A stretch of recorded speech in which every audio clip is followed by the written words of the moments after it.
With only $3 in her pocket and nowhere else to turn, a desperate mother carried her 8-year-old daughter through the rusted doors of an abandoned slaughterhouse on Christmas Eve, seeking shelter in a place where death once echoed through concrete walls. What they found inside would either destroy them or change their lives forever. Before we dive into this story, make sure to smash subscribe, because tomorrow we have an extra special story for you that will blow your mind. The eviction notice had been taped to the door for 3 days before Jennifer Hayes finally stopped pretending it wasn't real. It fluttered in the December wind, the red lettering bleeding slightly from yesterday's rain. 72 hours to vacate, no exceptions. She'd peeled it off carefully, folded it into quarters, and tucked it into her purse like it was something she could contain, something manageable. But standing in the cramped living room of the apartment she could no longer afford, surrounded by second-hand furniture and her daughter's drawings taped to yellowing walls, Jennifer knew the truth. They had nowhere to go. Maya sat cross-legged on the threadbare carpet, her dark hair falling across her face as she colored in a picture of a house. Not their apartment, but a real house with a chimney and smoke curling into a blue sky. She was 8 years old, small for her age, with eyes too wise for someone who still believed in Santa. She didn't look up when Jennifer walked past, but her hand paused mid-stroke, crayon hovering above paper. Children always know when something's wrong, even when adults try to hide it. Jennifer moved to the kitchen window and stared out at the grey December afternoon. Ashwood Creek wasn't a big town, barely 5,000 people scattered across pine-covered hills and forgotten valleys. It was the kind of place people left, not the kind they moved to.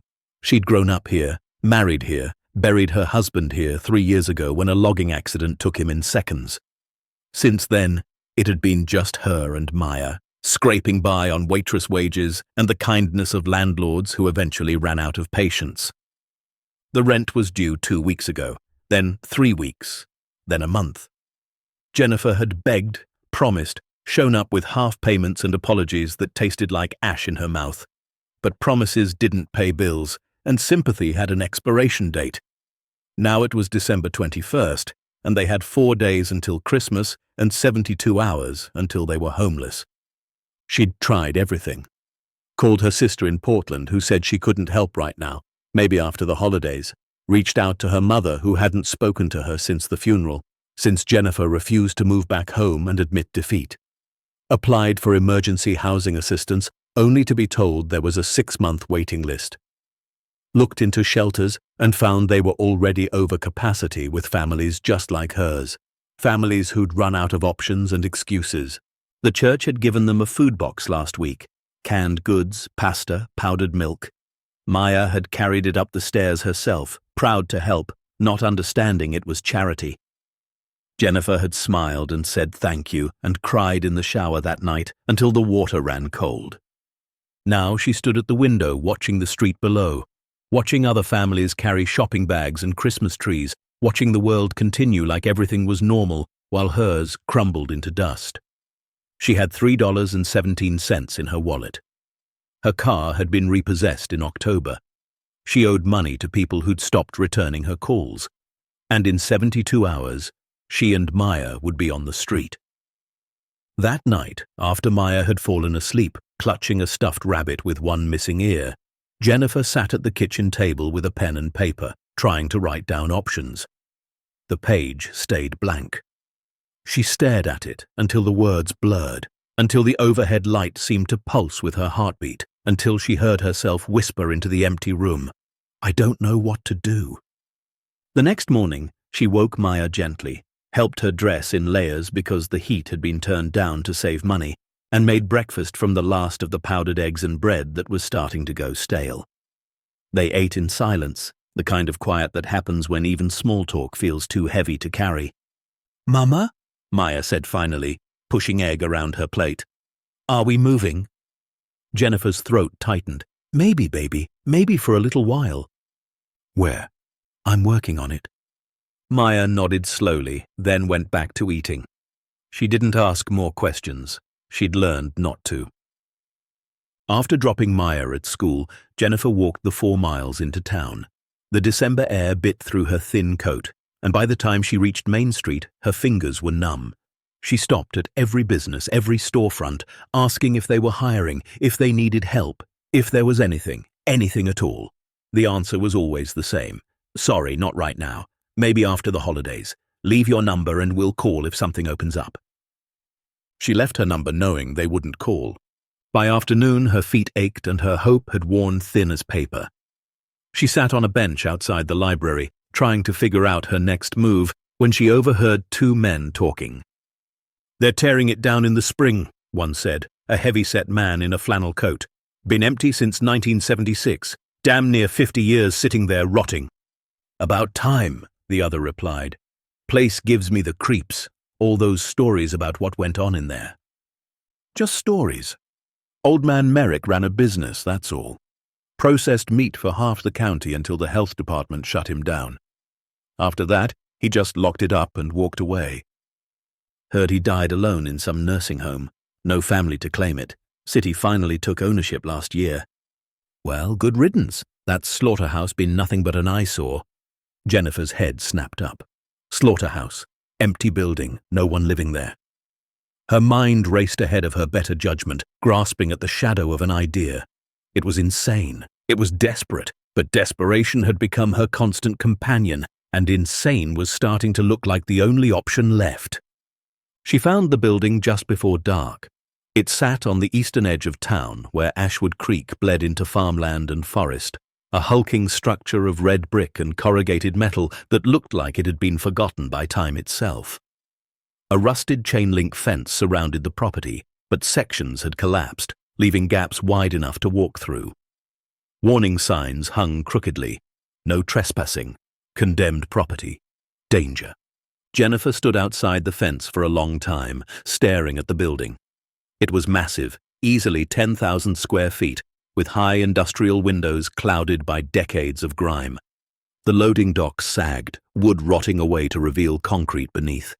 Weeds had consumed what used to be a parking lot, and graffiti scarred the walls in faded tags and crude drawings. But it had a roof, and walls, and it was empty. She checked over her shoulder, then slipped through a gap in the fence. The main entrance was chained shut, but around the side she found a door hanging loose on broken hinges. She pushed it open slowly, the metal shrieking in protest. The sound echoed through the empty space inside, lonely and sharp. The smell hit her first. Rust and mildew and something older, something that had soaked into the concrete and never quite left. She pulled her phone from her pocket, turned on the flashlight, and stepped inside. The beam cut through darkness, revealing a cavernous room. This had been the main processing floor. Hooks still hung from rails overhead, swaying slightly in the draft. Stainless steel tables lined the walls, their surfaces stained and pitted. The floor was concrete, cracked in places but solid. In the far corner, she could make out what looked like an office. Glass windows intact, door closed. Jennifer moved through the space slowly, her footsteps echoing. It was cold, colder than outside, and the air tasted stale. But as she explored, she found things that made her heart beat faster. A bathroom with a toilet that still had water in it, probably from a well that hadn't been capped.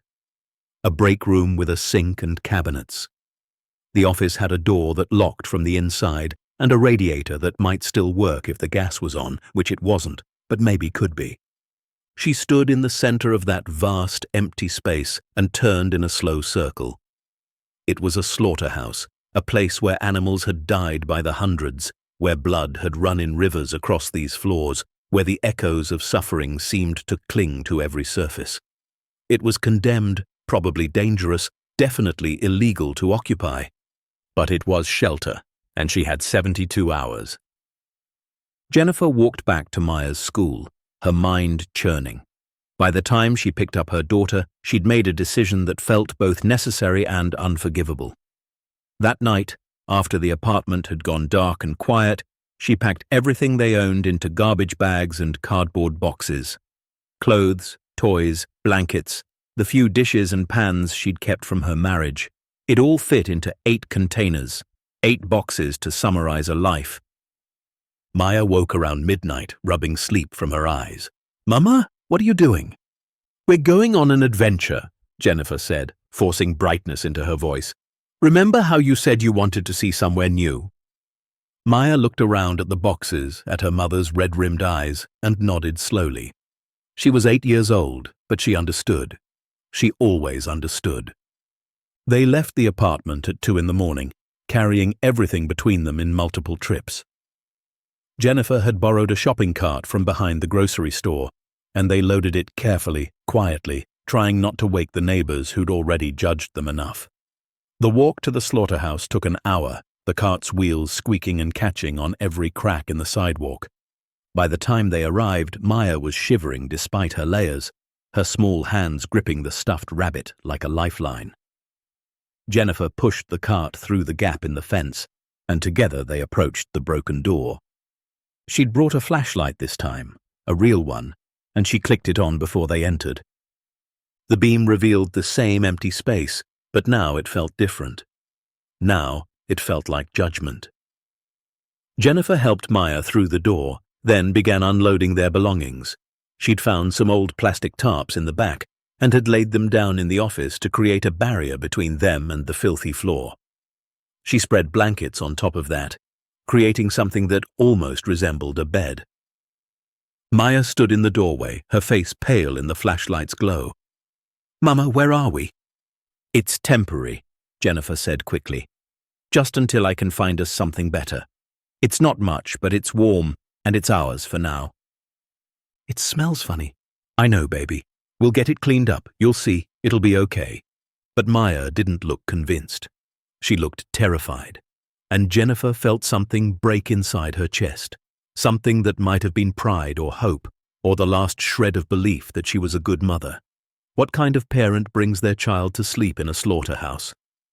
What kind of woman chooses this over admitting defeat? But she had chosen it, and now they were here. They spent that first night huddled together on the makeshift bed, surrounded by boxes and shadows. The building creaked and groaned around them, metal expanding and contracting, wood settling, pipes humming with phantom water. Every sound felt amplified, threatening, like the building itself was alive and aware of their presence. Maya pressed against Jennifer's side, trembling. "I don't like it here." "I know, I'm sorry, I'm so sorry. Is Santa going to know where we are?" Jennifer's eyes burned. She pulled Maya closer, buried her face in her daughter's hair. "Yes, Santa always knows." "Promise?" "I promise." It was a lie, but it was Christmas, and they were sleeping in an abandoned slaughterhouse, and Jennifer had exactly $3 to her name. So she lied, because sometimes lies are kinder than truth, and sometimes hope is the only gift you can afford to give. She didn't sleep that night. She lay awake listening to Maya's breathing, feeling the cold seep through the blankets, staring at the ceiling and wondering how they'd ended up here. Wondering what she'd done wrong, what choices had led to this moment, this place, this desperate act. The answer was simple and complicated all at once. She'd been poor. She'd been alone. She'd been fighting so hard for so long that she'd forgotten what winning looked like. And now she was here, in a building that smelled like death and abandonment, trying to convince herself this was temporary, that things would get better, that she could climb out of this hole she'd fallen into. But the hole felt deep, and the walls felt smooth, and every time she tried to grab hold of something to pull herself up, it crumbled in her hands. Dawn came slowly, grey light filtering through the filthy windows. Jennifer eased away from Maya, careful not to wake her, and explored the building more thoroughly. In the cold morning light, it looked worse than she remembered. Water damage had warped sections of the ceiling. Black mold bloomed in the corners. The bathroom, while functional, was crusted with grime that had hardened over decades. But there was also potential, if she squinted hard enough. The office where they'd slept could be made livable with enough cleaning. The break room had a sink with running water, cold but clear. She found a storage closet with some old cleaning supplies, bottles of bleach and ammonia that were probably expired but might still work. In another room, she discovered a space heater covered in dust, and when she plugged it in, it hummed to life, orange coils glowing. It wasn't much, but it was something. Maya woke around 8, disoriented and scared. Her eyes were red from crying in her sleep, something Jennifer pretended not to notice. They ate cereal from a box, no milk, using their hands like it was camping. Jennifer tried to make it fun, tried to smile and joke, but the words felt hollow in the vast emptiness of the slaughterhouse. "Why are we really here, Mama?"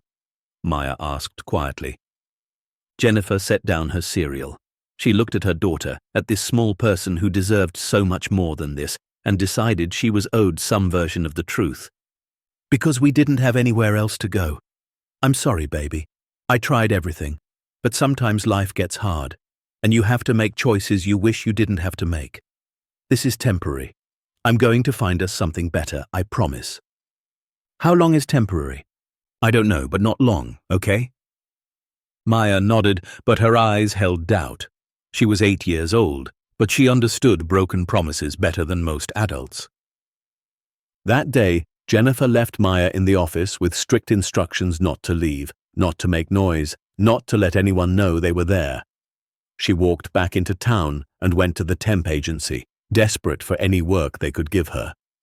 By noon, she'd secured 2 shifts at a warehouse sorting packages for the holiday rush. It wasn't much, barely minimum wage, but it was something. It was a start. She also stopped at the dollar store and spent her last $3 on cleaning supplies. Sponges, a bottle of off-brand cleaner, and a pack of garbage bags. It wasn't enough to properly clean the slaughterhouse, but it was what she could afford. When she returned, Maya was exactly where she'd left her, sitting on the blankets with her coloring book, trying to be good, trying not to be a burden. Jennifer's heart ached looking at her. They spent the afternoon cleaning. Jennifer scrubbed the office until her hands were raw, wiping away years of dust and grime. She cleaned the bathroom, gagging at the smell but pushing through. Maya helped where she could, carrying garbage bags, organizing their belongings, being braver than any child should have to be. As the sun set and shadows crept across the slaughterhouse floor, they sat together in the office, the space heater glowing orange in the corner. It was cleaner now, almost livable if you didn't look too close. Jennifer had hung one of Maya's drawings on the wall with tape, a picture of a house with smoke from the chimney. It looked absurd in this place, this cheerful child's drawing in a building built for death. But it was theirs, and that had to mean something. That night, as they settled onto the blankets again, Maya asked, "Are we poor now?" Jennifer hesitated. "We're going through a hard time. Jessica at school says her mom says we're poor. She says that's why you couldn't pay for my field trip. Jessica doesn't know what she's talking about." "But are we?" Jennifer pulled Maya close. "Listen to me. Money doesn't make you poor. Being poor is when you give up, when you stop fighting, when you stop believing things can get better. And I haven't given up, not even close. So no, baby, we're not poor. We're just temporary broke. And there's a big difference." Maya was quiet for a moment. Then, "Mama?" "Yeah?" "I love you." Jennifer's eyes filled with tears. "I love you too, baby. So much." They fell asleep like that, holding each other in an abandoned slaughterhouse 3 days before Christmas, surrounded by the echoes of old suffering and the weight of new desperation. And somewhere in the darkness, the building creaked and settled, keeping secrets it had held for nearly 50 years, secrets that would soon come to light and change everything. But for now, they just slept.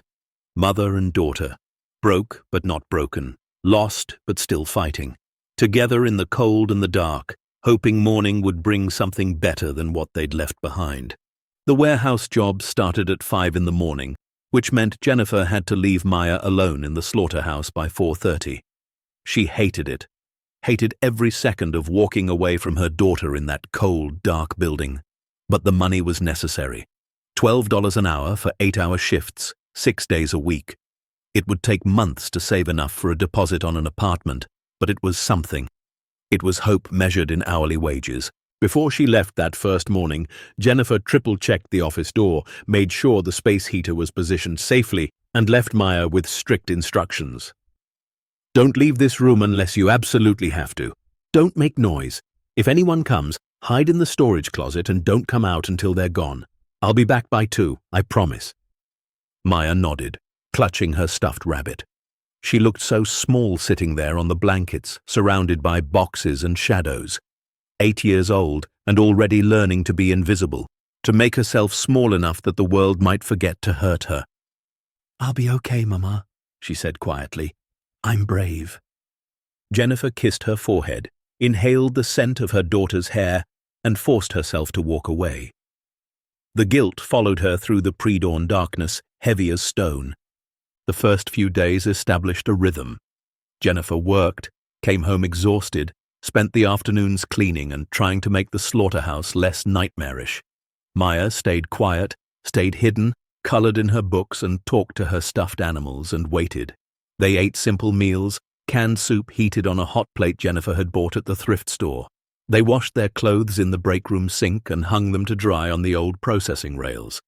They pretended this was temporary, an adventure, a story they'd laugh about someday. But on the fourth day, something changed.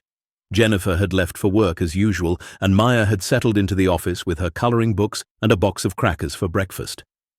But as morning light crept through the windows, turning the vast space from black to grey, she felt something shift. The slaughterhouse didn't feel quite as scary in daylight. It felt curious, like a puzzle waiting to be solved. She'd been good, staying in the office like Mama said. But the building was so big, and there were so many rooms they hadn't explored. Maya stood at the office door, peering out into the main processing floor. The hooks overhead swayed gently in a draft. The concrete stretched away into shadows. And in the far corner, she could see a doorway they hadn't gone through yet. She looked back at her coloring book, then at the doorway. Mama wouldn't be home for hours. And she'd been so good, so quiet, so brave. Maybe just a little exploring wouldn't hurt.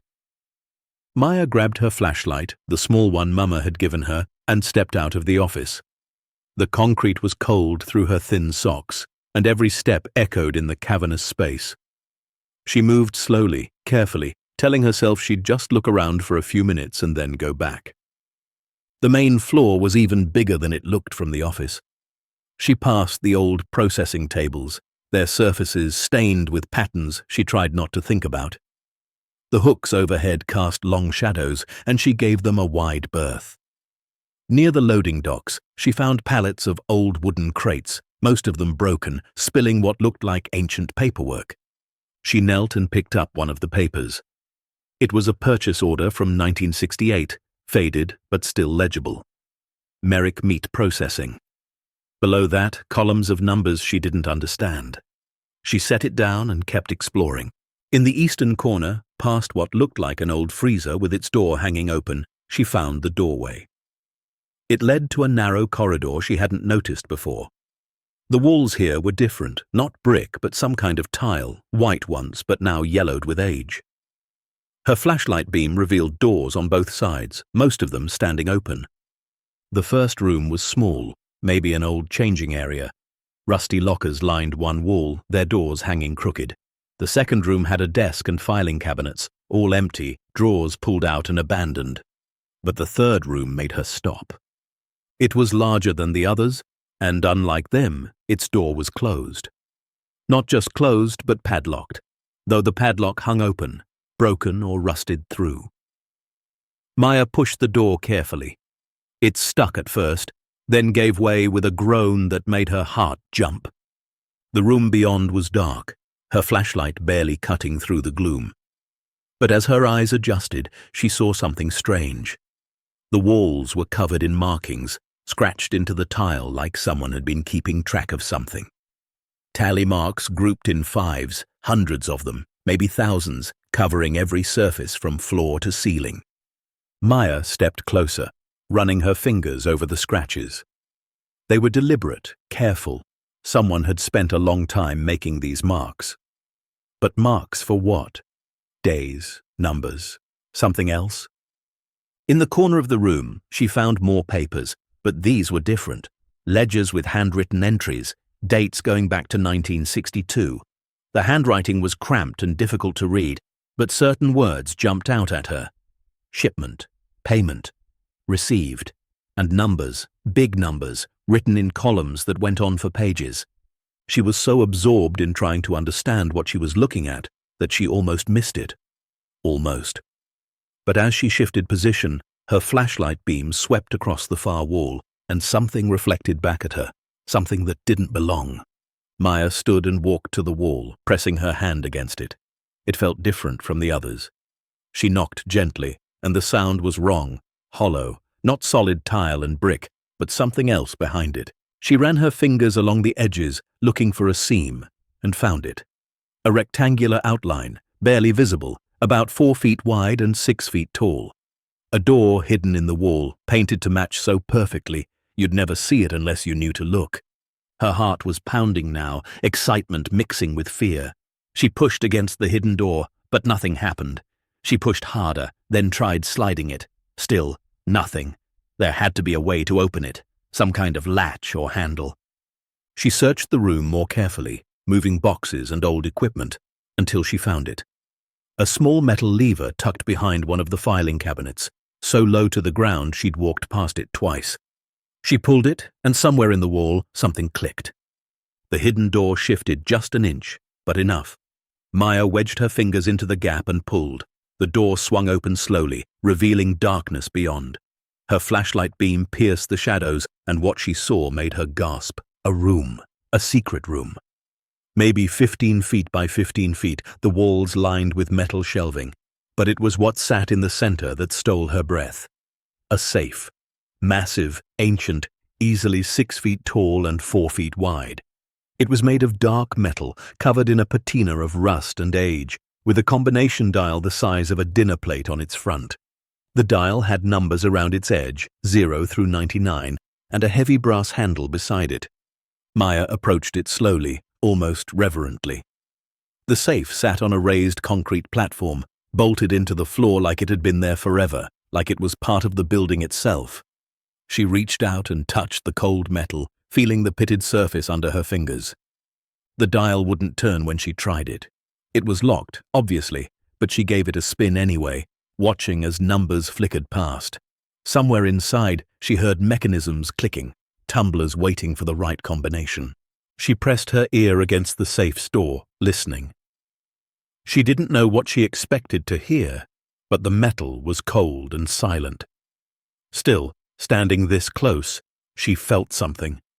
A presence, maybe, or just the weight of all those years, all that secrecy. Someone had hidden this safe behind a false wall in an abandoned slaughterhouse. Someone had gone to enormous trouble to keep whatever was inside protected, hidden. Maya spent another hour exploring the secret room. The shelves held nothing but dust and the husks of dead insects. The walls were bare, except for more of those strange tally marks, fewer here but still present. And in the corner, she found something else. A photograph, old and water-damaged, stuck to the concrete floor.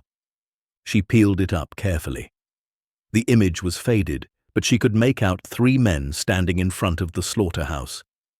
They wore suits and hats, 1950s or 60s style, and they were smiling. One of them had his hand on the safe, this very safe, and his expression was triumphant, proud. On the back of the photo, written in pencil, barely legible, R. Merrick, H. Sullivan, J. Chen, 1964. The future is secure. Maya tucked the photo into her pocket and looked back at the safe one more time. She didn't know what was inside, but standing in that hidden room with her small flashlight, she felt certain of one thing. Whatever it was important. Important enough to hide, important enough to protect for decades. She made her way back through the corridor, through the main floor, and into the office. She was sitting exactly where her mother had left her, coloring book open, when Jennifer returned at 2:15. "How was your day, baby?" Jennifer asked, exhausted, her shoulders slumped. Maya looked up, her eyes bright. "Mama, I found something."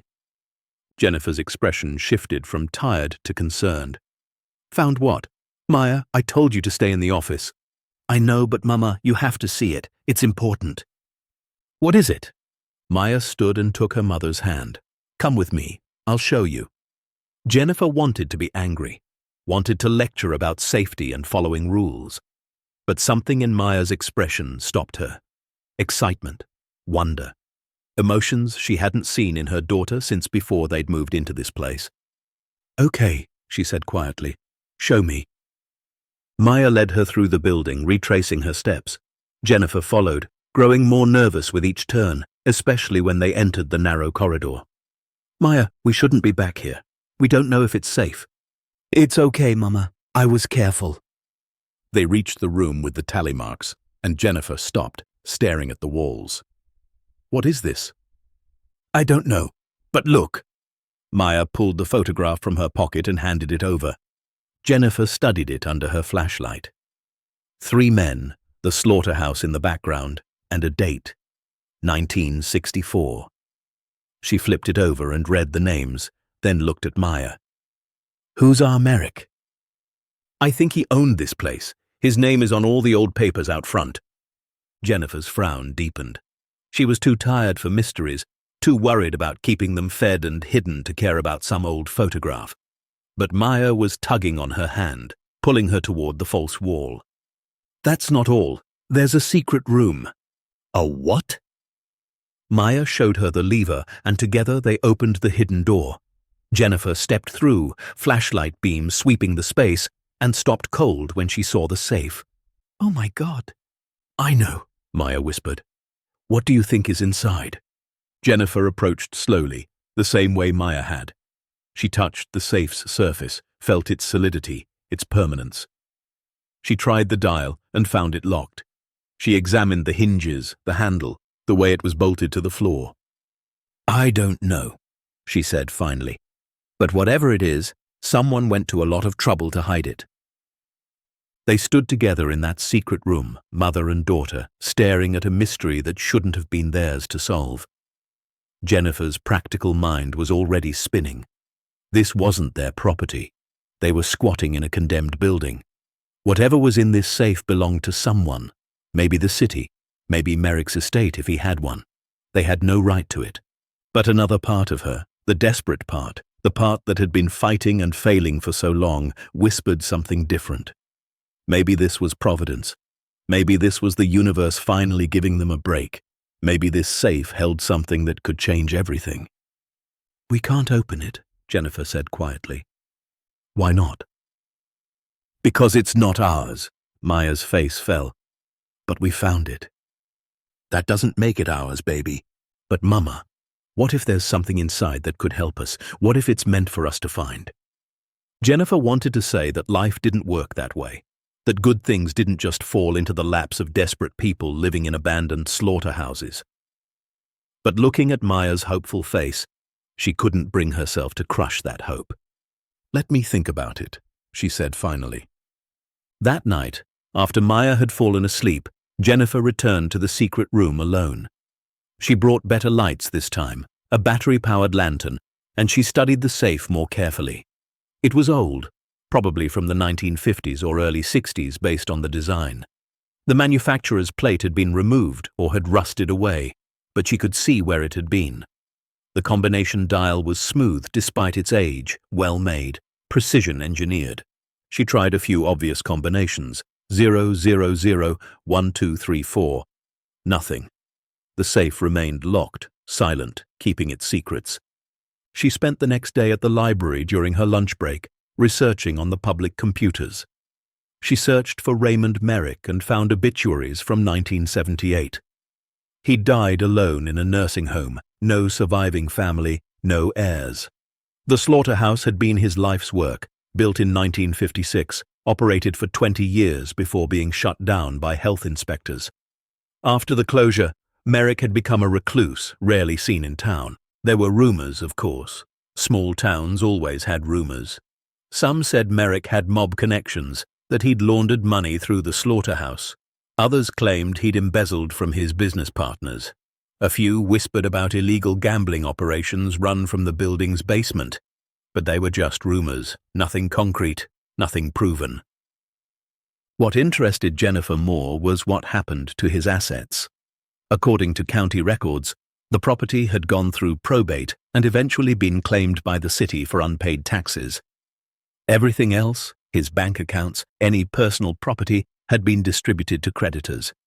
There was no mention of a safe, no mention of anything hidden. She printed out the articles and brought them back to the slaughterhouse. That evening, she and Maya pored over them together. "It says here he was really rich once," Maya said, pointing at a line in an old newspaper article. "It says he owned properties all over the county." "And lost most of them before he died," Jennifer added. "Sounds like he made some bad decisions." "But what if he didn't lose everything? What if he hid some of it?" Jennifer wanted to dismiss the idea, but she couldn't quite manage it. The safe was real. The secret room was real. The elaborate lengths someone had gone to hide it all, that was real too. Over the next week, Jennifer found herself spending more and more time thinking about the safe. She researched safe-cracking techniques online, learned about manipulation, drilling, using a stethoscope to hear the tumblers fall. She watched YouTube videos of locksmiths explaining how old combination locks worked.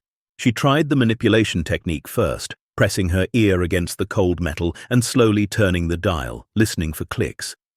But the safe was too old, too well made, or she just didn't have the skill. After 2 hours, her ear hurt and she'd gotten nowhere. She considered drilling, but dismissed it quickly. She didn't have the equipment, didn't have the knowledge, and was terrified of destroying whatever might be inside. Maya watched these attempts with unwavering faith. "You'll figure it out, Mama. I know you will." "Baby, I don't think I can. This isn't like fixing a car or unclogging a drain. This is serious locksmithing." "But you're smart. You can do anything." Jennifer wished she had her daughter's confidence.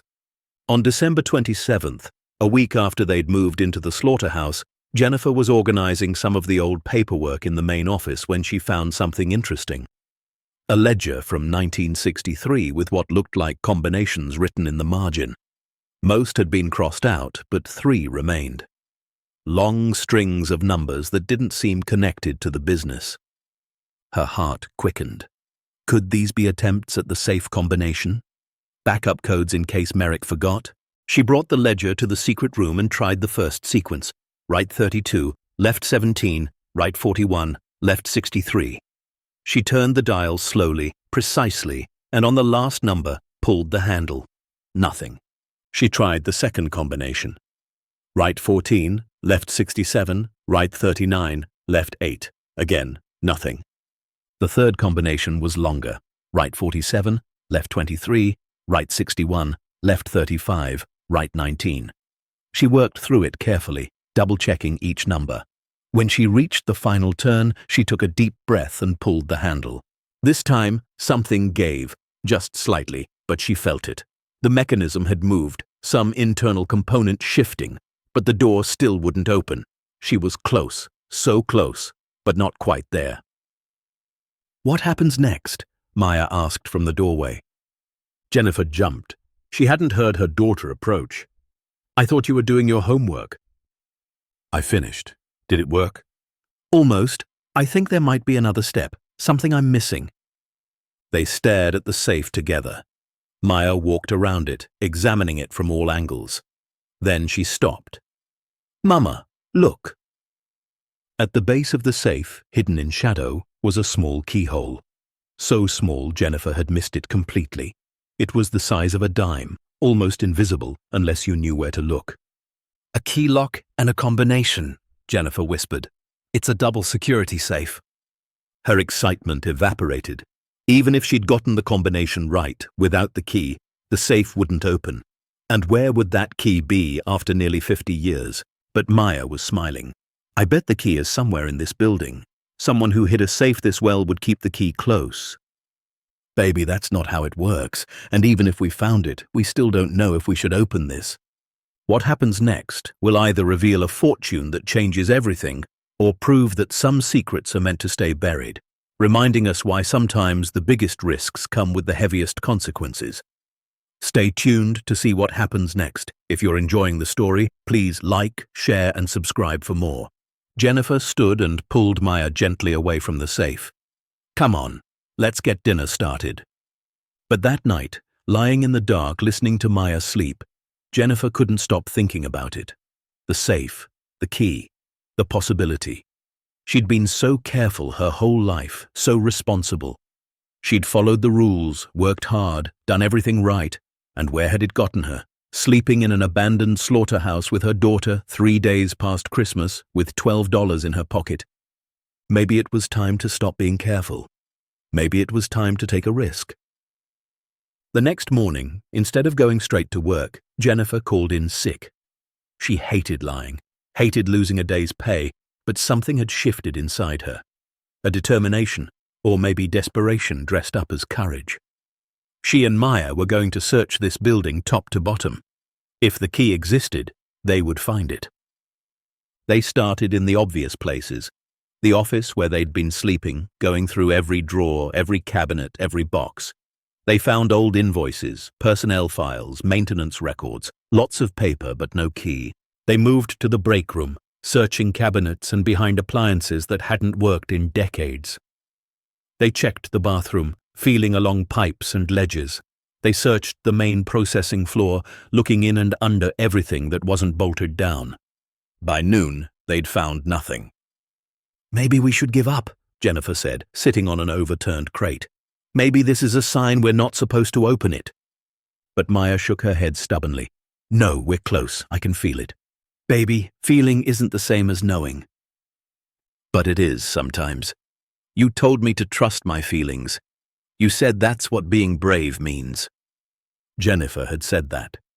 She'd said it when Maya was scared the first night in the slaughterhouse, when the sounds and shadows had made her cry. Trust your feelings. If something feels wrong, listen to that. And if something feels right, trust that too. "Okay," Jennifer said quietly. "Where haven't we looked?" Maya thought about it. "The room with all the tally marks. We found the safe there, but we didn't really search it." They returned to that strange room and began a methodical search. Jennifer examined every inch of the walls, looking for hidden compartments or loose tiles. Maya searched the floor, checking for any stones that might lift up. It was Maya who found it. Not in the secret room, but just outside it, in the corridor. There was a fire extinguisher mounted on the wall, ancient and probably empty. Maya had walked past it a dozen times, but this time something made her look closer. The mounting bracket was loose, hanging at an odd angle. She pulled on it, and the whole thing came away from the wall. Behind it, tucked into a hole that had been drilled into the brick, was a small cloth bag. "Mama!" Jennifer came running. Maya handed her the bag, and together they opened it. Inside was a key, small, brass, tarnished with age but unmistakable, and with it a folded piece of paper. Jennifer's hands shook as she unfolded the paper. The handwriting was the same cramped script from the ledgers. It read, "To whoever finds this, what's inside is mine. I earned it. I protected it. I hid it because the world wanted to take it from me, because they said I owed them, because they thought they had a right to what I built. They were wrong. This is my legacy, my insurance, my final say in a life that gave me nothing but hard work and harder lessons. If you've gotten this far, maybe you're like me. Maybe you understand what it means to fight for every inch. The combination is written in the margins of the 63 ledger, third sequence. Use it wisely, or don't use it at all. Either way, it's yours now. R. Merrick, 1976. Jennifer read it twice, then looked at Maya. Her daughter's eyes were wide, shining with excitement and hope. "He left it for someone to find," Maya whispered. "He wanted someone like us to find it. We don't know what's inside. It could be empty. It could be nothing. Or it could be everything." They stood in that dim corridor holding a key that had been hidden for nearly 50 years, and Jennifer felt the weight of the moment pressing down on her. This was a choice. She could put the key back, walk away, pretend they'd never found it. They could keep struggling, keep fighting, keep hoping something would change through hard work and patience. Or she could take the risk. She could turn that key and face whatever came next, good or bad. She looked at her daughter, at this brave little girl who'd never complained, never asked why their life was so hard, never stopped believing things could get better. And she made her choice. "Come on," Jennifer said. "Let's see what's inside." They walked back to the secret room together. Jennifer entered the combination carefully, the third sequence from the 63 ledger. Right 47, left 23, right 61, left 35, right 19.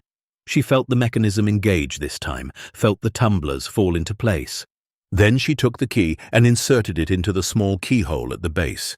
It fit perfectly. She turned it slowly, and somewhere deep inside the safe, something clicked. Heavy. Final. She gripped the brass handle, looked at Maya one more time, and pulled. The safe door swung open with a groan that sounded like it came from the earth itself.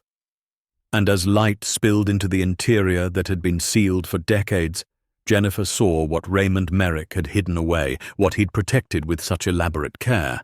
Her legs went weak. Maya gasped. Inside the safe were stacks upon stacks of cash, bundled and wrapped in plastic. But it wasn't just cash. There were documents, sealed in waterproof bags. There were small wooden boxes. There were leather pouches that clinked when Jennifer's hand trembled against them. And at the very bottom, taking up the entire lower shelf, were rows of gold bars.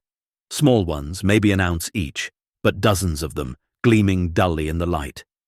Jennifer couldn't breathe, couldn't think. Her vision swam as she tried to process what she was seeing. Maya reached out slowly and touched one of the bundles of cash. "Mama," she whispered, "is this real?" Jennifer's hands shook as she pulled out one of the bundles. $100 bills. She flipped through them quickly, counting. $10,000 in her hand. Just one bundle. And there were dozens more, maybe hundreds. She set it down and opened one of the wooden boxes. Inside were coins, old coins seated in velvet. Gold coins, silver coins, some so old she couldn't read the dates. She opened another box, more coins, another. Jewelry, heavy pieces set with stones that caught the light. The leather pouches held diamonds. She didn't know enough about gems to judge their quality, but they looked real. They looked expensive. And the documents, when she carefully opened one of the sealed bags, revealed bonds. Bearer bonds with dates from the 1950s and 60s, stock certificates from companies she'd never heard of, and paper clipped to a ledger that seemed to list everything, each item carefully catalogued with an estimated value. Jennifer's eyes scanned the numbers, her brain refusing to accept what she was seeing. The total at the bottom, written in that same cramped handwriting, had been updated multiple times. The last entry was dated November 1976. Total estimated value, $265,800,000. Jennifer sat down hard on the concrete floor. $265 million, hidden in a safe in an abandoned slaughterhouse, left by a dead man with no heirs, found by a desperate single mother and her 8-year-old daughter who had nothing but hope and each other. Maya knelt beside her. "Mama, are you okay?" Jennifer couldn't answer. She stared into the safe, at a fortune beyond anything she'd ever imagined, and felt the world tilt beneath her. This wasn't possible. This didn't happen to people like her. This was a dream, a hallucination brought on by stress and exhaustion. But when she reached out and touched the cold metal of a gold bar, it was solid, real, undeniably present. "Mama," Maya said again, her small hand on Jennifer's arm. "What does this mean?" Jennifer looked at her daughter. What did it mean? It meant everything, or nothing. It meant they could have a home, security, a future. It meant Maya could go to college, have opportunities, never know the kind of desperation that had driven them to this place. It meant Jennifer could breathe, could rest, could stop fighting just to survive. Or it meant trouble. Legal trouble. Moral trouble. The kind of complications that could destroy them faster than poverty ever could. "I don't know what it means," Jennifer whispered.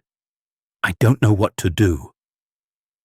They sat together on the floor of that secret room, surrounded by a fortune that shouldn't have been theirs, facing a choice that would determine the rest of their lives. Outside, the winter wind howled through the broken windows of the slaughterhouse. Inside, mother and daughter held each other and stared at the open safe, at all that possibility, all that danger, all that terrifying, beautiful hope. And in the silence that followed, Jennifer understood something. Finding the money wasn't the hard part. Deciding what to do with it, that was where the real test would begin. Jennifer didn't sleep for 3 days after opening the safe. She and Maya had carefully closed it again, locked it, hidden the key, and tried to pretend nothing had changed. But everything had changed. Jennifer felt it in every breath, every heartbeat, every moment of silence that stretched too long. $265 million. The number played on repeat in her mind, so large it lost meaning. She tried to break it down into smaller pieces, things she could understand. A house, a car, college tuition, health care, food that didn't come from cans. But even those simple dreams seemed impossibly distant when weighed against the reality of what they'd found. Maya had accepted it with the simple faith of childhood.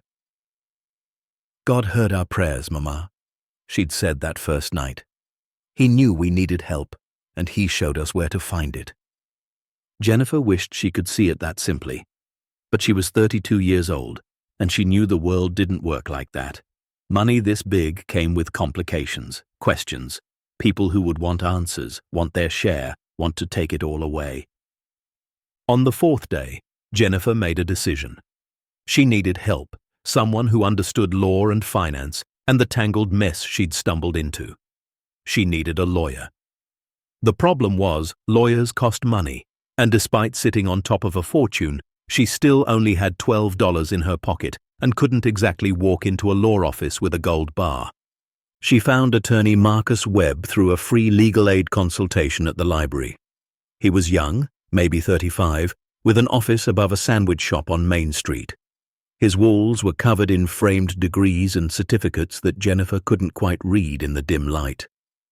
When she'd called and said she needed advice about found property, he'd agreed to see her for a consultation fee of $50, which she'd scraped together by missing 2 meals and returning bottles for deposit. Now she sat across from him, Maya quiet beside her, and tried to explain without explaining too much. "Hypothetically," she began, her voice shaking slightly, "if someone found something valuable in an abandoned building, something that had been hidden for a long time, what would be the legal status of that property?" Webb leaned back in his chair, fingers steepled. "That depends on several factors. What kind of property? How long has it been abandoned? Who owns the building? Was the item deliberately concealed or simply forgotten?" Jennifer swallowed hard. "Let's say it was deliberately hidden, by someone who died 47 years ago, in a building that's now city property. And this hypothetical item, how valuable are we talking?" "Very valuable." Webb's expression sharpened. "Miss Hayes, I need you to be straight with me. Are we talking about something you've actually found, or is this truly hypothetical?" Jennifer looked at Maya, then back at the lawyer. "I found something big, and I don't know what to do about it." "What did you find?" "I can't tell you unless I know you'll help me, unless I know it won't be used against me." Webb studied her for a long moment. Then he pulled out a legal pad and pen. "Anything you tell me is protected by attorney-client privilege, but I need to know what we're dealing with before I can advise you." Jennifer took a deep breath and told him. Not everything, but enough. The slaughterhouse, the safe, the fortune inside. She watched his expression shift from skeptical to stunned to carefully neutral. When she finished, Webb was quiet for a full minute. Then he said, "You need to report this immediately, to the police, to the city, to whoever has jurisdiction over that property." "And then what happens?" "Then it gets complicated. The city will likely claim ownership since they own the building. There'll be an investigation into the origin of the funds, whether they were legally obtained. If Merrick has any living relatives, they might contest ownership. And you'd be entitled to a finder's fee, typically 10 to 20% of the value." Jennifer did the math in her head. 20% of $265 million was $53 million. Even 10% was $26 million. More money than she could comprehend. But Webb was still talking.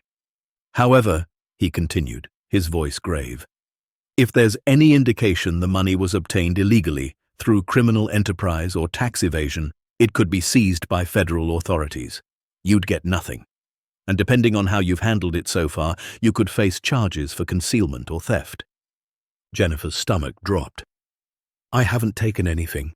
I haven't touched it except to catalogue what's there. Good. Keep it that way. Webb made a note. My advice is this. We document everything, photograph the contents, establish a clear timeline of discovery, and then we approach the city with full transparency. We make it clear you acted in good faith and are seeking legal guidance on proper procedure. How much will this cost? Webb looked at her worn coat, at Maya's too small shoes, at the desperation barely concealed behind Jennifer's careful composure. My retainer is normally $5,000, but given the circumstances, I'll work on contingency. If we successfully establish your claim to a finder's fee, my firm takes 30% of whatever you receive. If we get nothing, you owe nothing.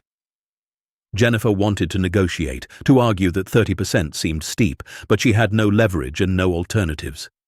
Okay, she said quietly. When do we start? Now. Webb stood and grabbed his coat. Show me this safe.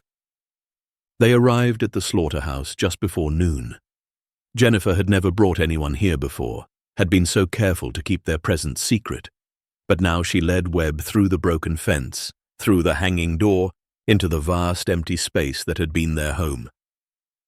Webb looked around, his expression carefully neutral, but Jennifer saw judgment in his eyes. This was where she'd brought her daughter. This was what her life had become.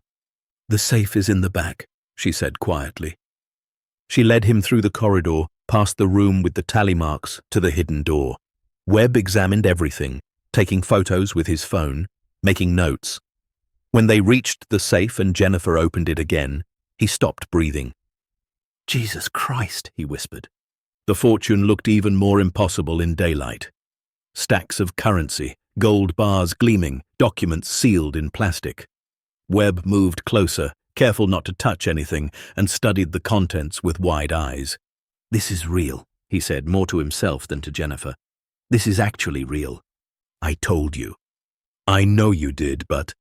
He trailed off, shaking his head. We need to document everything before we report this. Every bill, every coin, every document. We need a complete inventory.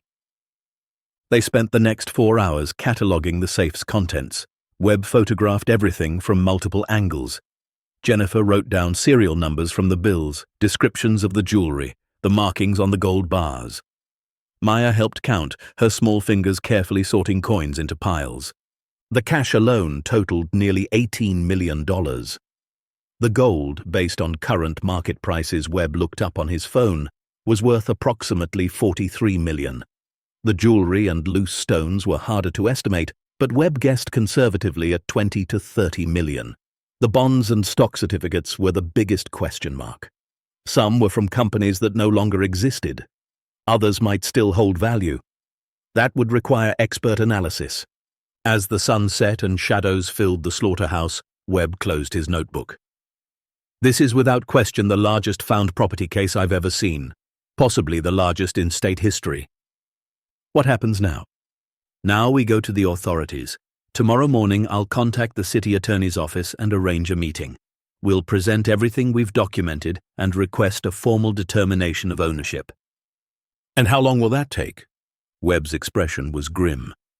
Months, maybe years. This kind of case, there's no precedent. Every decision will be contested, appealed, fought over. You need to prepare yourself for a long battle. Jennifer looked at Maya, who had fallen asleep on the blankets in the corner, exhausted from counting coins. I just want to give my daughter a decent life. That's all I want. I know, Webb said quietly, and I'm going to do everything I can to make that happen. But you need to understand, the moment we report this, your life is going to change. Media attention, public scrutiny, people coming out of the woodwork with claims and demands. It won't be easy. Nothing about my life has been easy. Webb nodded. Then you're better prepared than most. The next morning, Jennifer woke to banging on the office door. Heavy, authoritative banging that made her heart seize. She grabbed Maya and pulled her behind the desk, her mind racing. Had someone seen them? Had the city found out they were squatting? Were they being evicted from the one place they'd found shelter? "Jennifer Hayes!" A man's voice, sharp and commanding. "This is Sheriff Holbrook. I know you're in there. Open the door." Jennifer's hands shook as she stood. "Stay here," she whispered to Maya, then crossed to the door. She opened it slowly to find Sheriff Holbrook flanked by 2 deputies, all 3 looking grim. "Miss Hayes," Holbrook said, his voice cold. "We need to talk about what you found in this building." Jennifer's stomach dropped. "How did you—" "Your lawyer contacted the city attorney yesterday evening. Word travels fast in a small town." He pushed past her into the office, his deputies following. "Where is it?" "Where's what?" "Don't play games. The safe, the money, where is it?" Jennifer's mind raced. Webb had said they'd contact the city in the morning. He'd said they'd do it properly with documentation and preparation. But somehow the word had already spread, and now law enforcement was here, and she had no idea what her rights were or how to protect them. "I want to speak to my lawyer," she said, her voice firmer than she felt. Holbrook's expression hardened. "You'll speak to whoever I tell you to speak to. This is a potential crime scene, and you're currently occupying city property illegally. So I suggest you cooperate." Before Jennifer could respond, her phone rang. She glanced at the screen. "Webb." She answered immediately. "Don't tell them anything." Webb's voice was urgent. "I'm 10 minutes away. Don't let them into the back room. Don't show them the safe. Don't answer any questions. Just wait for me." "The sheriff is already here." "I know, someone leaked it. Just hold on, I'm coming." Holbrook had moved to the door, peering into the hallway. "Where does that lead?" "Nowhere. Storage rooms." "Show me." "Not without my lawyer present." The sheriff turned to face her, and his expression was dangerous. "Miss Hayes, I can get a warrant in 20 minutes.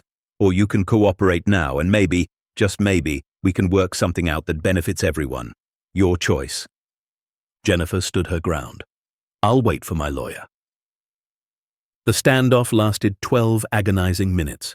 Holbrook and his deputies searched the office, finding nothing but their meager belongings.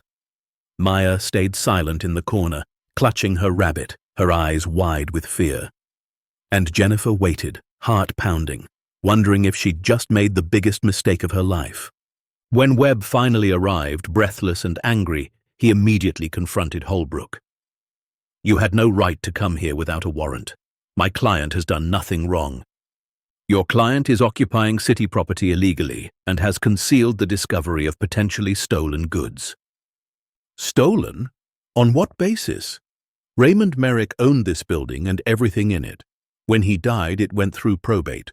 The city acquired it for taxes owed, but that doesn't automatically transfer ownership of personal property that wasn't declared. That's not how it works, counselor, and you know it." "Actually, it's exactly how it works. And unless you have evidence that Miss Hayes has committed a crime, you need to leave. Now." The tension in the room was suffocating. Holbrook stared at Webb, then at Jennifer, then at Maya cowering in the corner. Something in his expression shifted, softened slightly. "I'll be back with a warrant," he said finally. "And when I am, that safe and everything in it becomes evidence in an ongoing investigation." "Investigation into what?" Webb demanded. "Into whether Raymond Merrick's fortune was obtained legally. Because if it wasn't, if even $1 can be traced to criminal activity, then Miss Hayes here has no claim to anything except maybe a jail cell." He left, his deputies trailing behind. The office fell silent, except for Maya's quiet crying. Jennifer went to her daughter and held her, whispering reassurances she didn't believe. Webb paced, running his hands through his hair. "This is bad. Someone with access to the city attorney's office leaked this, probably to Holbrook directly, which means there are people who want to control this discovery, and they're not going to play fair. What do we do?" "We document everything before they come back. We photograph, we inventory, we establish clear evidence that you found this in good faith and reported it through proper channels, and then we prepare for the fight of our lives." They worked frantically for the next 6 hours. Webb brought in a notary to witness and timestamp their documentation. They created multiple copies of all photos and records, storing them in different locations. They filmed video testimony of Jennifer explaining exactly how and when she'd found the safe. Every detail, every step, everything that could establish her as an honest finder rather than a thief. The warrant came that evening. Holbrook returned with city officials, a locksmith, and several large trucks. They descended on the slaughterhouse like an invading force, pushing past Jennifer and Webb, securing the building, treating it like a crime scene. Jennifer watched helplessly as they drilled open the safe, photographed its contents, and began loading everything into evidence containers. The cash, the gold, the documents, all of it catalogued and removed. By midnight, the secret room was empty except for the safe itself, too heavy to move. "What happens now?" Jennifer asked Webb as they watched the last truck pull away. "Now it begins. The city will claim ownership. We'll file a counterclaim establishing your right as finder, and then every interested party will come out of the woodwork trying to get their piece." He was right. The news broke the next morning. Someone had leaked it to the press, probably the same person who'd tipped off Holbrook.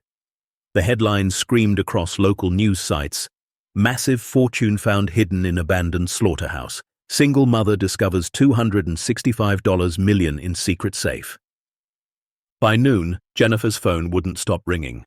Reporters, lawyers, people claiming to be relatives of Raymond Merrick, people offering to help, people making threats.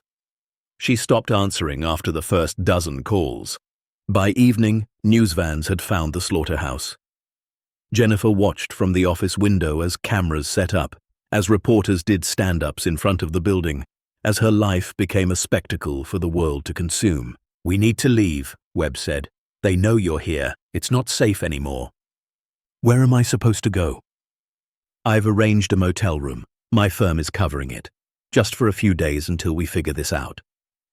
Jennifer looked around the office, at the space that had been their home for 2 weeks. It wasn't much, but it had been theirs. Private. Now even that was gone. They left through the back, avoiding the cameras. Webb drove them to a motel on the edge of town, a sad little place with peeling paint and a flickering neon sign.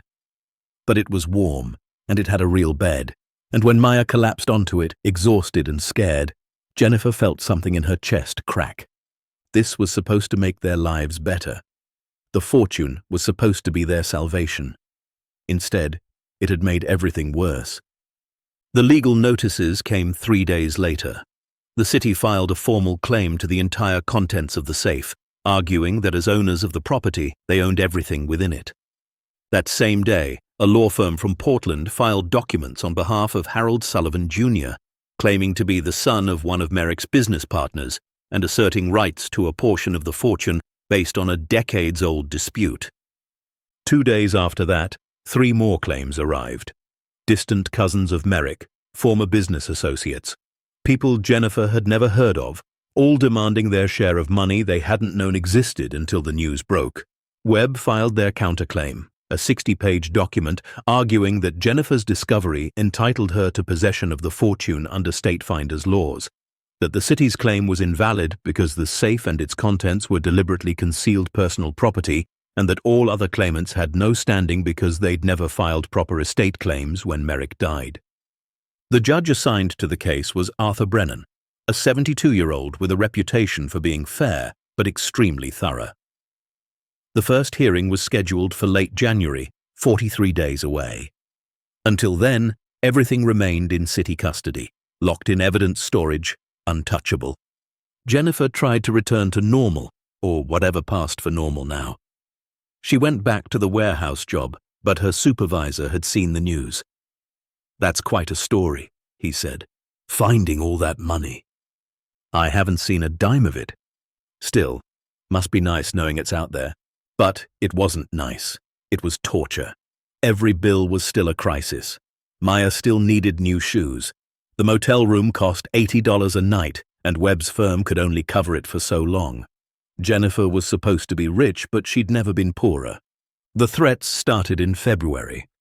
Anonymous letters slipped under the motel room door. "You don't deserve that money. Give it back before someone makes you. Thieves get what's coming to them." Jennifer reported them to the police, But Holbrook was dismissive. Probably just cranks. I wouldn't worry about it. But Jennifer did worry. She worried every time Maya was out of sight. She worried every night when shadows moved past the window. She worried that she'd made a terrible mistake, that she should have left the safe closed, that some doors are locked for a reason. The first hearing came on January 28th. Jennifer wore her best clothes, which weren't very good, and sat beside Webb in a courtroom filled with lawyers representing all the various claimants. The city's attorney was a sharp woman named Patricia Chen, who argued forcefully that the fortune belonged to the public trust, that it should be used for the community's benefit, not given to someone who'd simply stumbled upon it. Harold Sullivan Jr. S. lawyer claimed his client's father had been cheated by Merrick in 1963, that the fortune had been built partially on Sullivan's investment, and that his client deserved restitution. The other claimants made similar arguments, each one convinced they had the strongest case, each one determined to walk away with something. Webb countered methodically, arguing that none of them had legal standing, that Jennifer's discovery and good faith reporting established clear rights under state law, and that the city's attempt to seize the fortune was nothing more than opportunistic theft dressed up in legal language. Judge Brennan listened to everything, asked pointed questions, and reserved his decision. This court will take the matter under advisement. I expect to issue a preliminary ruling within 60 days. 60 more days of waiting. 60 more days of living in a motel, of watching Maya's hope slowly fade, of fighting with lawyers and reporters and strangers who thought they knew her story. The media attention intensified. A national news program did a segment on her, painting her as either a lucky underdog or an opportunistic squatter, depending on which expert they interviewed. Her face was everywhere, her past picked apart, her late husband's death investigated, her financial struggles broadcast for the world to judge. People recognized her now. At the grocery store, at the warehouse, on the street. Some were supportive, telling her to fight for what was hers. Others were hostile, calling her greedy, saying she should be grateful for any finder's fee and stop trying to steal from the public. Jennifer stopped going out unless absolutely necessary. She couldn't handle the stares, the whispers, the constant judgment. Maya felt it too. Kids at school had seen the news. Some were jealous, others were mean. One boy told her she was going to jail. Another said her mum was a thief. Maya came home crying more days than not. "Maybe we should give it up," Jennifer said one night, sitting in the motel room while Maya slept. "Maybe we should just walk away." Webb looked at her seriously. "You want to know what happens if you walk away? The city takes everything. They sell it off, put the money in their budget, and in 5 years no one will remember it existed. You'll be back in poverty, and Maya will grow up knowing you had a chance to change your lives and gave up. Or we keep fighting and lose anyway, and Maya grows up watching her mother destroy herself over money we never had in the first place. You don't know you'll lose." "I don't know I'll win either." They sat in silence, the weight of uncertainty crushing. Jennifer had never felt more exhausted, more defeated.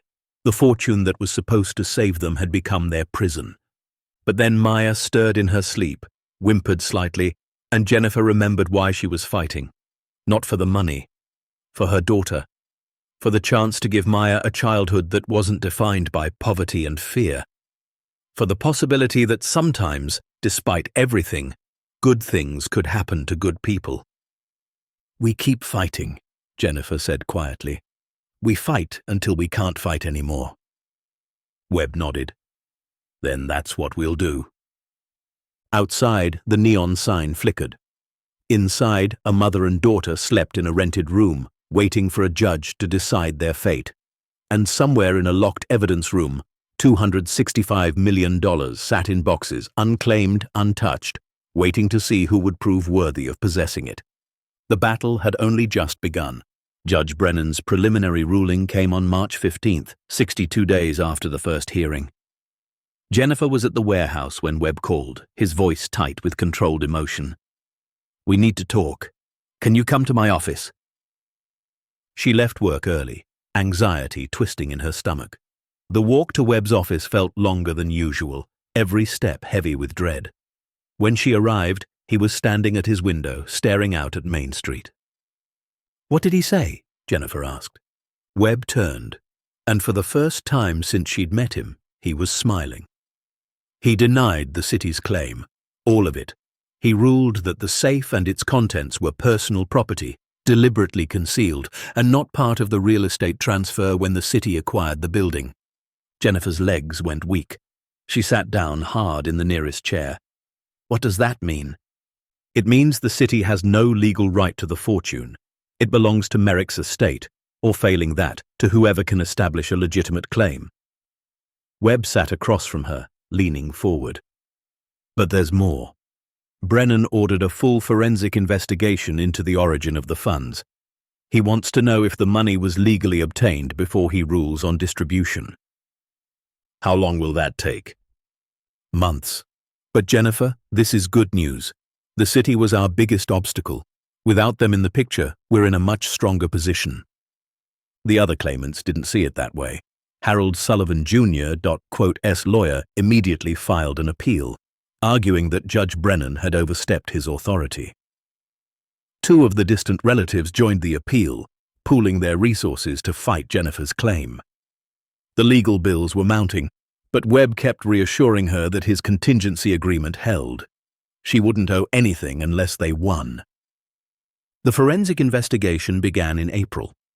A team of accountants and financial investigators descended on the case, examining every document from the safe, tracing serial numbers on bills, researching the origins of the bonds and stock certificates. They subpoenaed bank records from the 1950s and 60s, interviewed people who'd known Merrick, and pieced together a financial history that had been buried for nearly 50 years. Jennifer wasn't allowed to see most of the investigation, but Webb kept her updated on what he could share. The picture that emerged was complicated, but not criminal. Raymond Merrick had indeed been wealthy, far wealthier than anyone in Ashwood Creek had realized. The Slaughterhouse had been profitable in its early years, but that wasn't where most of his money came from. In the 1950s, Merrick had invested heavily in timber rights, buying up land options across 3 counties when prices were low. When the logging boom hit in the early 60s, he'd sold those rights for enormous profits. He'd also invested in several technology companies in their early stages, companies that eventually became major corporations. His stock certificates, if still valid, were worth a fortune on their own. But Merrick had also been deeply paranoid. The investigators found letters he'd written to lawyers, friends, business associates. Letters filled with accusations that people were trying to steal from him, that his partners were cheating him, that the government wanted to take everything he'd built. Some of the paranoia was justified. Harold Sullivan Sr. had tried to sue him in 1963 over a disputed land deal. The IRS had audited him twice. Former employees had filed claims saying he owed them back wages. Whether real or imagined, these threats had driven Merrick to extreme measures. He'd liquidated most of his assets in the early 70s, converting everything to cash, gold, and bearer instruments. Then he'd hidden it all in the safe, telling no one, trusting no one. He'd died alone in 1978, taking the secret with him. The lead investigator, a woman named Dr. Sarah Chen, testified at a hearing in June. "Based on our analysis," she said, her voice clear and professional, "we found no evidence that any portion of Mr. Merrick's fortune was obtained through illegal means. His investments were legitimate. His business practices, while aggressive, were legal. He paid his taxes, though he clearly resented doing so. The money in that safe represents the accumulated wealth of a successful but troubled man who trusted no one and feared everyone." Jennifer watched Harold Sullivan Jr. S. face fall as that testimony was delivered. His entire case had been built on the assumption that Merrick had cheated his father, that the fortune was partially stolen. But the investigators found no evidence of that. The disputed land deal had been resolved in Merrick's favor by the courts in 1964. Sullivan Sr. had been compensated. There was no theft, no fraud, no crime. One by one, the other claims fell apart under scrutiny. The distant relatives couldn't prove close enough kinship to inherit. The former business associates had signed releases decades ago. Everyone who'd filed a claim had done so purely out of opportunism, hoping to grab a piece of a fortune they had no legitimate right to claim. By August, only Jennifer's claim remained standing. Webb filed a motion for final judgment, arguing that under state finder's law, Jennifer was entitled to the entire fortune. The city couldn't claim it. Merrick's estate had no legitimate heirs. No one else had established legal standing. That meant the fortune should go to the person who'd found it, preserved it, and reported it through proper channels. The final hearing was scheduled for September 23rd, exactly 9 months after Jennifer had opened that safe. She'd been living in the motel the entire time, working at the warehouse, struggling to pay bills, watching Maya grow quieter and more withdrawn with each passing week. The weight of the battle had taken its toll on both of them. The courtroom was packed for the final hearing. Every news outlet in the state had sent reporters. The city sent observers, even though they were no longer claimants. Harold Sullivan Jr. sat in the back row, his expression bitter. And at the front, beside Webb, Jennifer sat with her hands folded, trying to look calm while her heart hammered against her ribs. Judge Brennan entered, and the room fell silent. He was a tall man with silver hair and eyes that had seen too many cases, too many people fighting over money that would ultimately mean less than they thought. He settled into his chair, adjusted his glasses, and began to speak. This court has reviewed all submitted evidence, all testimony, and all legal arguments presented by the parties. The question before us is simple in its asking, but complex in its answering. Who has the legal right to possess the fortune discovered by Miss Jennifer Hayes in the abandoned Merrick Slaughterhouse? He paused, looking around the courtroom. The law regarding found property is ancient, dating back to Roman times. It has always recognized a fundamental principle that the person who discovers lost or abandoned property has rights superior to everyone except the true owner. In this case, Raymond Merrick was the true owner. But he died 47 years ago, and he left no will, no heirs, no instructions for the disposition of his wealth. Jennifer's hands gripped the edge of the table. Beside her, Webb sat perfectly still, barely breathing. The city argued that acquiring the building gave them ownership of everything within it, Brennan continued. This court disagrees. The safe and its contents were not fixtures of the real estate. They were personal property, deliberately concealed with the clear intent that they remain separate from the building itself. When the city acquired the property for unpaid taxes, they acquired only what was declared in the tax assessment. An undisclosed safe containing hidden wealth was not part of that assessment. A murmur ran through the courtroom. The city's observers shifted uncomfortably. The various other claimants have argued they deserve portions of the fortune based on disputed business dealings, family relationships, or perceived injustices from decades past. This court finds none of these arguments persuasive. Every claim was filed only after the discovery became public knowledge. No one sought to resolve these disputes when Mr. Merrick was alive, or in the 47 years following his death. They are not legitimate heirs or creditors, but opportunists. Harold Sullivan Jr. stood abruptly and left the courtroom, his lawyer following. The door banged shut behind them. Brennan didn't pause. That leaves Miss Hayes. The evidence shows she discovered the fortune by accident while seeking shelter for herself and her young daughter. She did not break into the building with intent to steal. She did not damage the safe or remove its contents for personal gain. Instead, she secured legal counsel and reported the discovery through proper channels. She has cooperated fully with this court's investigation and has made no attempt to conceal or abscond with the property. Jennifer felt tears building behind her eyes. She blinked them back, not wanting to break down before the ruling was complete. Under State Code Section 43.21, subsection 7, a finder of lost or abandoned property is entitled to possession of that property unless the true owner or their legitimate heirs come forward with a valid claim. No such person has appeared in this case. Therefore, it is the ruling of this court that the entire contents of Raymond Merrick's safe, including all currency, precious metals, securities, and other assets are hereby awarded to Jennifer Marie Hayes as finder and legal possessor. The courtroom erupted. Reporters rushed for the doors, already calling their editors. Supporters in the gallery cheered. Webb grabbed Jennifer's hand, squeezing hard. And Jennifer sat frozen, unable to process what she'd just heard. Brennan banged his gavel. "Order! This court is not finished." The noise died down. "Miss Hayes, please stand." Jennifer rose on shaking legs. Brennan looked at her directly, his expression serious. "You are about to receive a fortune that will change your life in ways you cannot yet imagine. This court has no authority to tell you how to spend that money. But I would offer you this advice, freely given. Wealth of this magnitude carries responsibility. It can be a blessing or a curse, depending on how you choose to use it. I hope you will choose wisely." "I will, Your Honor," Jennifer managed to say, her voice barely above a whisper. "Then this court is adjourned. Miss Hayes, you will need to coordinate with the city clerk's office for the transfer of assets. Mr. Webb will guide you through that process. Congratulations, and may God grant you wisdom." The gavel fell one final time, and it was over. 9 months of fighting, of uncertainty, of judgment and fear and desperate hope. Over. Jennifer had won. The fortune was hers.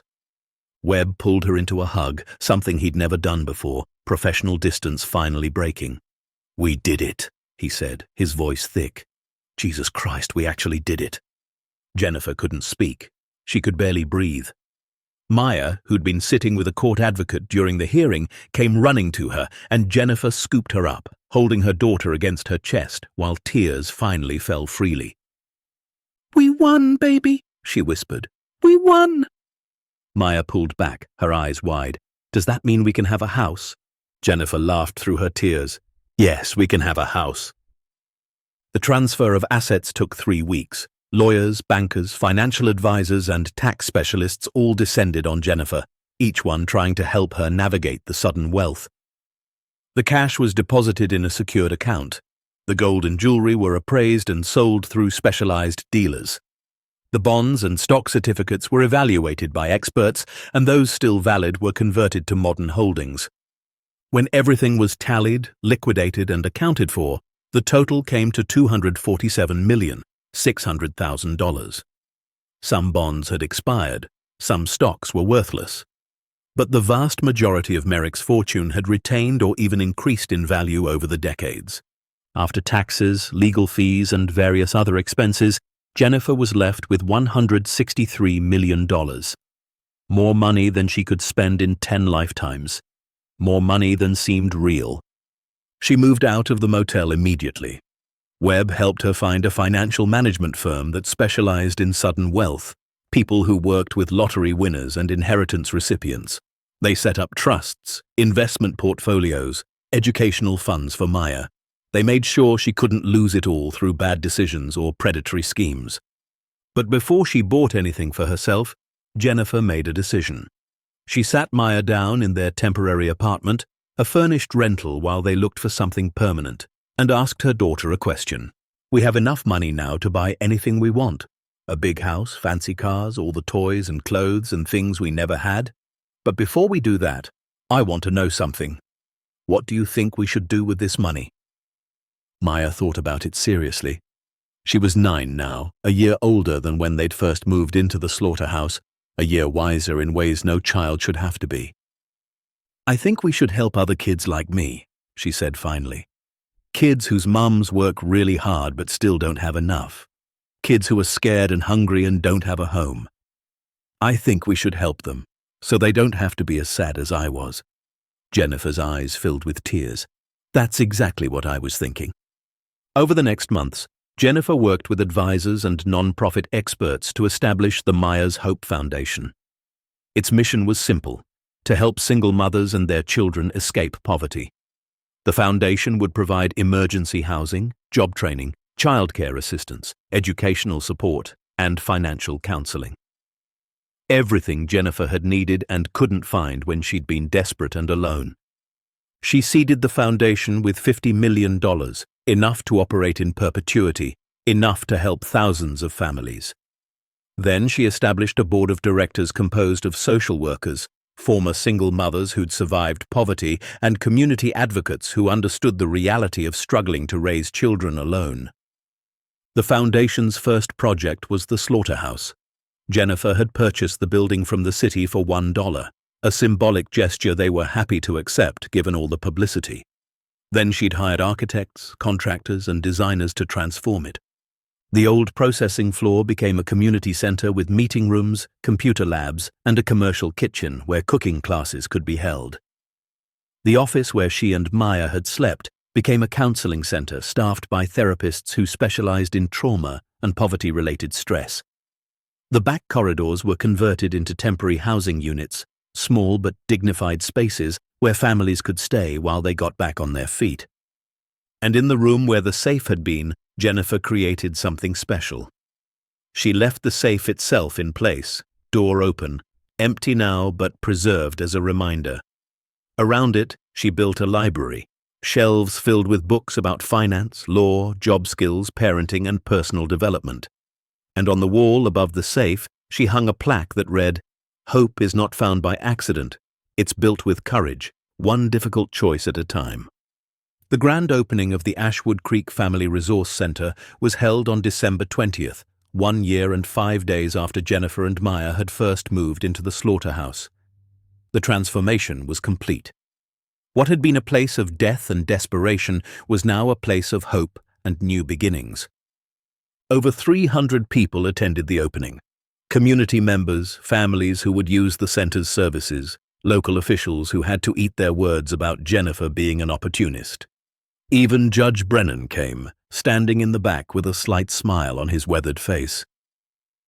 Jennifer stood at the podium, looking out at the crowd, still uncomfortable with public speaking, but forcing herself to do it. Maya stood beside her, holding her hand. "A year ago," Jennifer began, her voice shaking slightly, "my daughter and I had nothing. We were homeless, scared, and desperate. We moved into this building because we had nowhere else to go. And while we were here, in our darkest moment, we found something that changed our lives." She paused, gathering her thoughts. But the money wasn't the real treasure. The real treasure was learning that sometimes when you're at your lowest point, when you think there's no way forward, the universe provides a path. Maybe not the path you expected, maybe not even the path you wanted, but a path nonetheless. She squeezed Maya's hand. "This center exists because I remember what it feels like to be hungry, to be cold, to lie awake at night wondering how you're going to feed your child the next day. I remember the shame of applying for assistance and being told you make $10 too much to qualify. I remember the judgment in people's eyes when they found out I was living in my car, then in this slaughterhouse." Her voice grew stronger. "No one should have to feel that way. No one should have to choose between rent and food, between heat and medicine.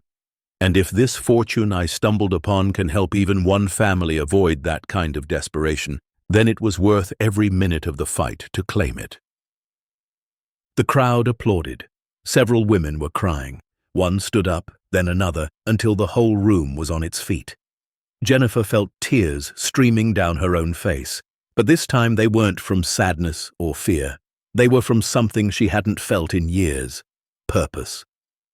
After the ceremony, as people toured the facility and enjoyed refreshments, Jennifer found herself standing in the library, in front of the open safe.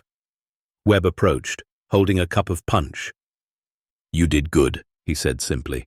"We did good," Jennifer corrected. "I couldn't have done any of this without you." "Well, I got a hell of a payday out of it. 30% of your legal recovery was nearly $15 million. My firm will be comfortable for a while." Jennifer smiled. "You earned every penny of it." They stood in comfortable silence for a moment. Then Webb said, "You know what impressed Judge Brennan? What really convinced him to rule in your favor?" "What?" "The fact that you never acted like the money was yours before you had legal right to it. You didn't spend it, didn't make plans for it, didn't even really let yourself believe it could be yours. You treated it like a responsibility, not a windfall. That kind of character is rare." Jennifer thought about that. "I think poverty teaches you not to count on anything until it's actually in your hand. Hope for the best, but expect the worst. Maybe. Or maybe you're just a good person who got a lucky break and decided to pass that luck forward. 2 days before Christmas, Jennifer and Maya moved into their new home. Not a mansion, not some ostentatious display of wealth, just a comfortable 4-bedroom house in a good neighborhood, with a yard for Maya to play in and a porch where Jennifer could drink her morning coffee. It had a real kitchen, a warm furnace, and windows that locked properly. To Jennifer, it was paradise. Maya's room was painted her favorite color, lavender, and filled with books and toys and everything a 9-year-old girl could want. But her favorite thing was the window seat that looked out over the backyard. She spent hours there, reading or drawing or just staring out at the trees. On Christmas Eve, they decorated their tree together. It was the first real Christmas tree they'd had since Maya's father died. Jennifer had bought too many ornaments, too many lights, and when they plugged it in, the tree blazed with color and warmth. "Mama?" Maya said, standing back to admire their work. "Yeah, baby. Are we rich now?" Jennifer considered the question. "We have money now, but I don't think that's the same as being rich." "What makes someone rich then?" Jennifer pulled Maya close. "Being rich is having people who love you. It's feeling safe. It's knowing that no matter what happens, you'll be okay. So yes, we're rich. We've always been rich, even when we had nothing. We just have more zeros in our bank account now." Maya nodded slowly. "I liked it better when it was just us, in the slaughterhouse, before everyone knew about the money, when it was our secret." "I know, things were simpler then in a way. Do you ever wish we hadn't found it?" Jennifer thought about that honestly. Sometimes. The money brought a lot of complications, a lot of stress and fear and judgment. But it also brought opportunity, the chance to help people, the chance to make a real difference. So no, I don't wish we hadn't found it, but I do wish the journey had been easier. Christmas morning came bright and cold. Maya woke early, excited about the presents under the tree. Jennifer had gone overboard, she knew, buying too much, trying to make up for years of too little. But watching Maya's face light up with each opened package, she didn't regret any of it. Later that afternoon, they drove to the resource center. Jennifer had arranged for Christmas dinner to be served to any family who needed it, and she'd promised to help. Maya came with her, carrying a box of donated toys to distribute to the children.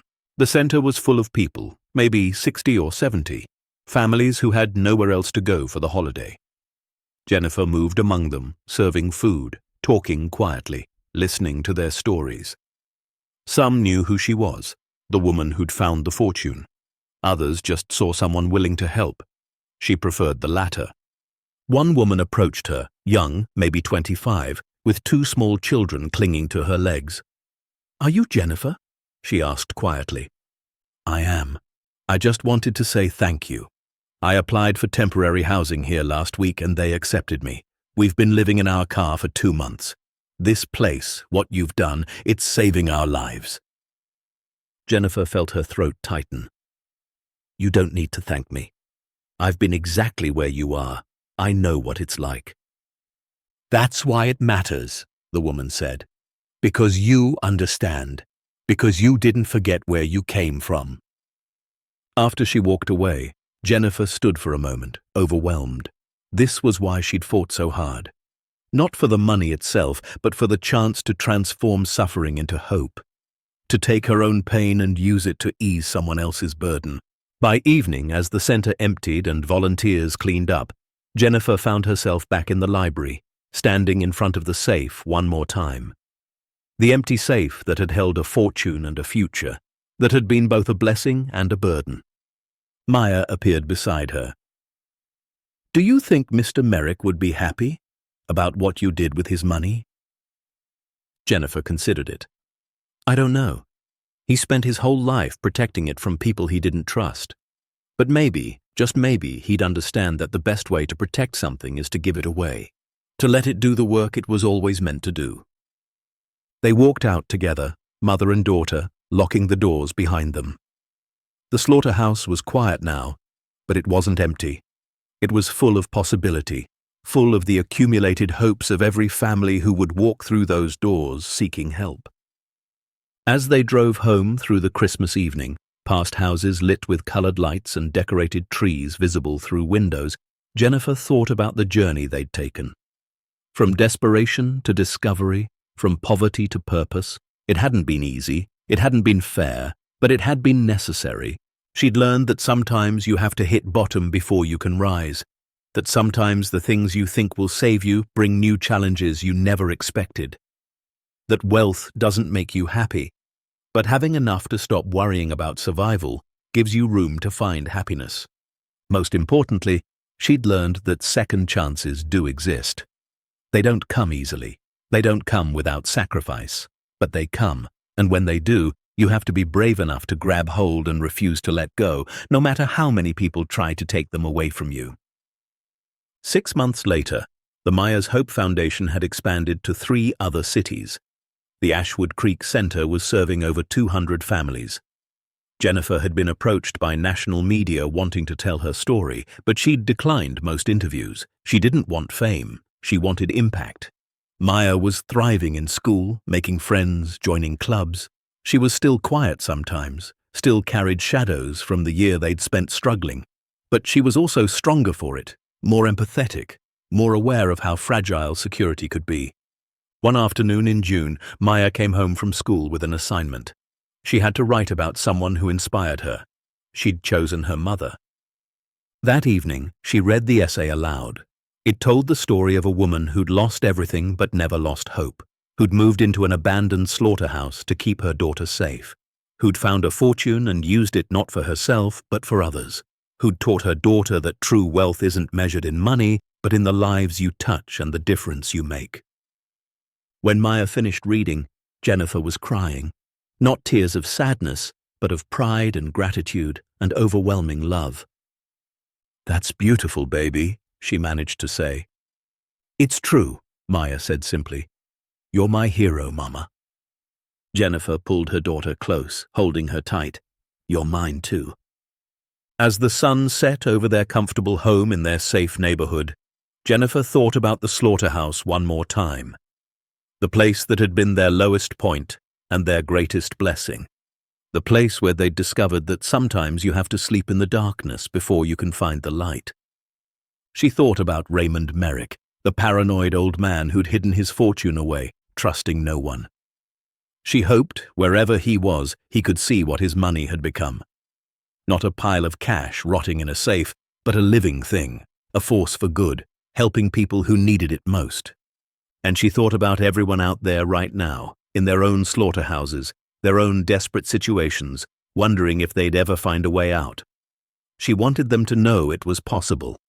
That sometimes when you're brave enough to keep fighting even when everything seems hopeless, the universe provides. Not always in the way you expect, not always when you want it, but it provides, because Jennifer Hayes had been left with nothing before Christmas, had moved her little girl into an old slaughterhouse seeking only shelter, and had found inside not just a fortune, but a purpose, a reason to fight, a chance to transform pain into hope. And that, she understood now, was the real treasure. Not the $265 million, but the journey from despair to determination, from victim to victor, from broken to whole. That was what mattered. That was what would last long after the money was gone. Anyone can fall into desperation, but not everyone finds the courage to climb out. Not everyone chooses to use their second chance to create third chances for others. That's what separates survivors from victims. That's what transforms suffering into purpose. As darkness fell and stars began to appear in the summer sky, Jennifer sat on her porch with a cup of coffee, listening to Maya laugh while playing in the backyard, and felt something she hadn't felt in years. Peace. Not because the fight was over, not because all their problems were solved, but because she finally understood that she was strong enough to handle whatever came next. Because the woman who'd survived sleeping in a slaughterhouse, who'd fought for 9 months to claim a fortune against impossible odds, who'd chosen purpose over comfort and giving over taking, that woman could survive anything. And she had, and she would. and she'd make damn sure that other mothers and daughters got the same chance she'd been given. That was her legacy. Not the money, not the headlines, but the lives changed, the families saved, the hope restored to people who'd forgotten what hope felt like. That was what the safe had really held all along. Not currency or gold or bonds, but possibility. And Jennifer Hayes had made it real. The end. Up next, 2 more powerful stories are waiting for you. Click to keep discovering with us. And don't forget to hit subscribe if you believe that sometimes the greatest treasures are found in the darkest places, and that second chances are worth fighting for, no matter how impossible they seem.